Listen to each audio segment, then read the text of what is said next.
এক দেশে ছিল এক রাজা। রাজার একটি সমস্যা ছিল, সে চোখে দেখতে পেত না। এ নিয়ে রাজ্যের মানুষজন এবং সেনাপতিরা খুবই চিন্তিত ছিল।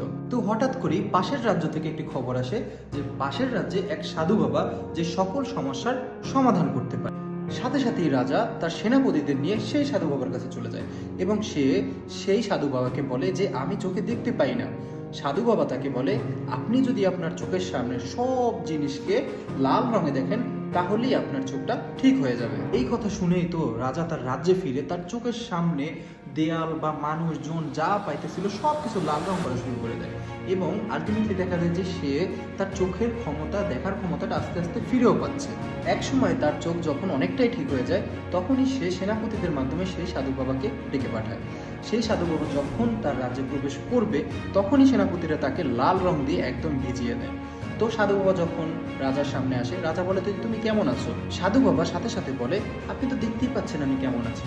আমি যখন আপনার রাজ্যে আসবো তখনই আপনার সেনাপতিরা আমাকে লাল রং দিয়ে ভিজিয়ে দিয়েছে। তখন রাজা বলে, আপনি তো বলেছেন আমার চোখের সামনে সবকিছু লাল রং থাকলে আমি আমার চোখের দৃষ্টি ফিরে পাবো, এবং সেই মোতাবেক আমি আমার চোখের দৃষ্টি ফিরেও পাচ্ছি।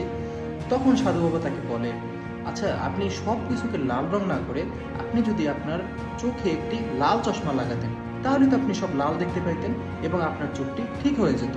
এই গল্প থেকে আমরা এটা বুঝতে পারি, আমরা যখন কোনো সমস্যার মধ্যে পড়ি তখন আশেপাশের ভুলগুলো না দেখে যদি আমরা আমাদের নিজেদের ভুলগুলো দেখার ট্রাই করি আগে, তাহলে সেই সমস্যাগুলো খুব ইজিলি সমাধান করা যায়। সবাই ভালো থাকবেন, পাশে থাকবেন, ফেসবুক পেজটি ফলো দিয়ে রাখবেন। আল্লাহ হাফেজ।